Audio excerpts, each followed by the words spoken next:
Hello everyone, welcome back to Story Time. Today we are starting a new book and we will be reading The Night of the Unread by Janie Martin, illustrated by Martin Tidy. And Janie is a local author and she has very kindly said that we can read her books. So I've read this one before. It can get a little bit scary. So if you need a pillow or a cushion or a blanket to hide behind, I think you should get it now. But let's find out what happens in The Night of the Unread. Here we go. This is in 3 parts, so this is part 1. Jane was staring into the eerie gloom created by the light from her phone screen. It was late and she should have been asleep, but she'd been playing Candy Crush. She wasn't usually jumpy, but tonight she kept thinking that something in her room was moving. She couldn't see anything unusual. Not a huge surprise, given that she really couldn't see much at all. She thought about putting a proper light on, but decided she was being a wuss, so instead she closed her game and tried to sleep. Right at the point when sleep was drawing her gently away for the night, Jane was jolted awake by a thud that reverberated through her like a gunshot and sent sleep scurrying away. Jane lay frozen and held her breath, straining her ears for any other strange sounds. But all she could hear was her own blood pounding in her head. She breathed out. There can't be someone in my room, Jane told herself. She was being silly. She closed her eyes and waited for sleep to come. But sleep, sensing trouble, had run away to hide. Swish, swish, swish. Jane's eyes sprang open. Swish, swish, swish. There was no doubting it now. Someone or something was dragging itself across her bedroom floor. Not a someone, she decided. Whatever it was wasn't that big. A spider? Not unless it's lost a few legs, she mused. They scuttled. It was part of their charm. Swish, swish, swish, swish.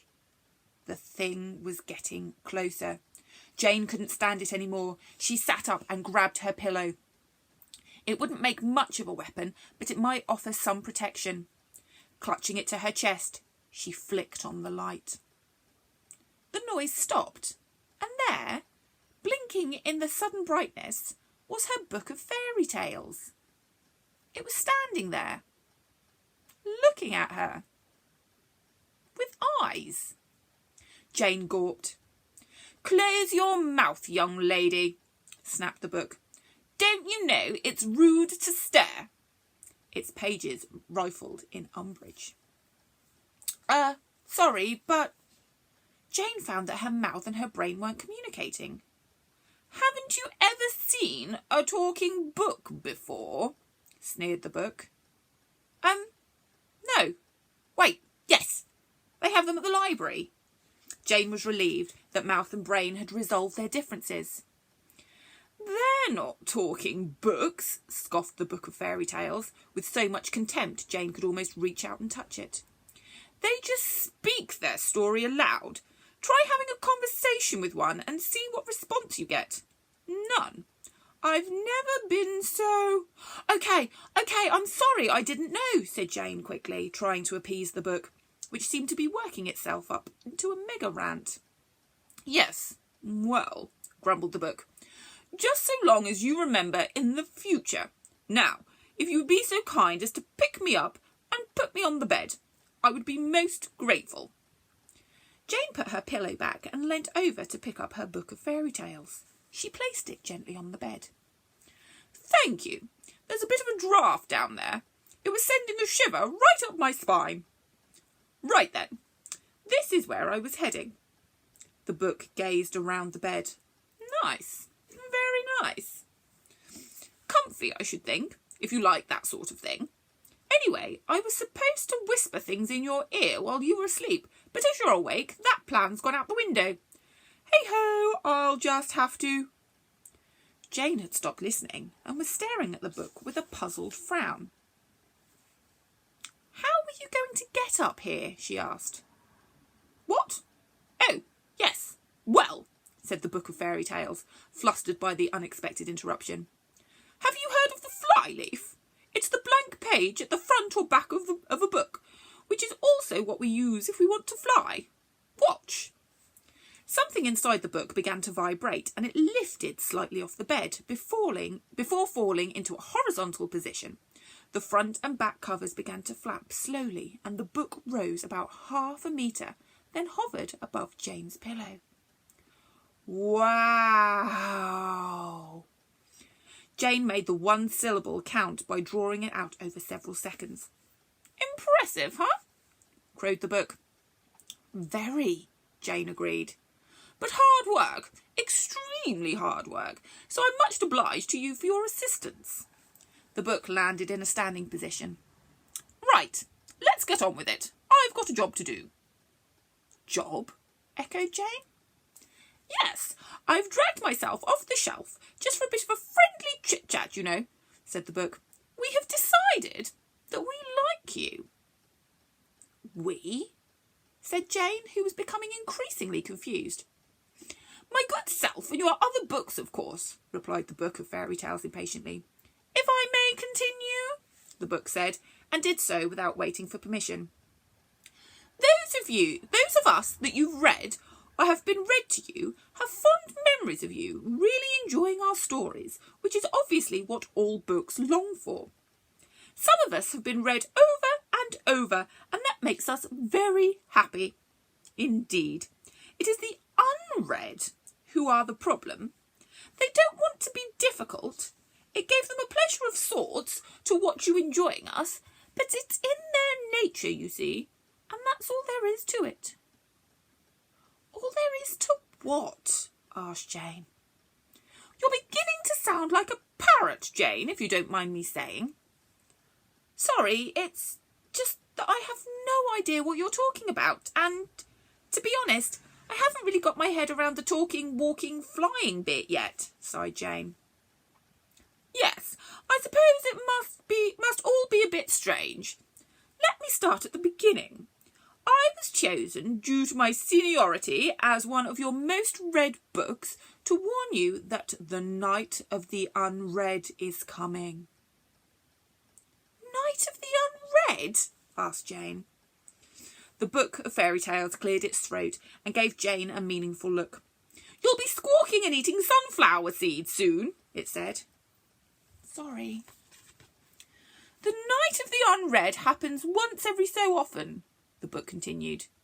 "That's not very precise," commented Jane. "No, I think that's the point. Nobody knows when the next one will be until a few days before, when the unread books begin to get restless and start picking fights." "So what happens on the night of the unread?" asked Jane, not really sure she wanted to know. "All the unread books in people's houses and libraries leave their shelves and go looking for vengeance." Jane stopped herself and tried again. "Why do they need vengeance? What's been done to them?" "It's what hasn't been done that's the problem. They are the unread." The book stressed the last two words as if she was talking to a small child. "Oh, I see," said Jane. "At last, the penny drops. You can't blame them, really, sitting there for months, years even, gathering dust. Spine stiff, pages tightly squished together.